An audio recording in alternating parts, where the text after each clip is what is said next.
बाळ आणण्यासाठी माझी मानसिकता नव्हती. ज्या वेळेस बाळ आणायचं माझ्या मुलीचे मयत झाल्यानंतर तिचे अंत्यविधी चालू झालं. दुसऱ्या दिवशी अंत्यविधीच्या दुसऱ्या दिवशी माझे दाजी उत्तम बैरट, मोहन कसपटे या आमच्या सगळ्यांची यांची चर्चा झाली. चर्चा झाल्यानंतर उत्तम बैरटांनी करिश्मा आगवलेंना सकाळी 7 ते 7:30 वाजता फोनही केलेला आहे. तोही आपण त्या ह्याच्यात शोधून पहा, तोही नंबर मिळेल करिश्माच्या मोबाईलवरती हे केल्यानंतर. त्यांना सांगितलं की आमचं बाळ आमच्याकडे द्या. आमची मुलगी गेली, त्या मुलाईलाही तुम्ही काय करसाल. त्यावेळेस तिने 1 दिवस 2 दिवस काही आणून दिलं नाही. त्यानंतर त्यांच्याच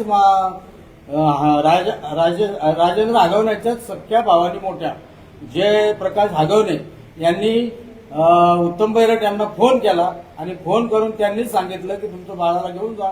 ती बाळाला खूप भेंडसाळ होती, ते रडतंय.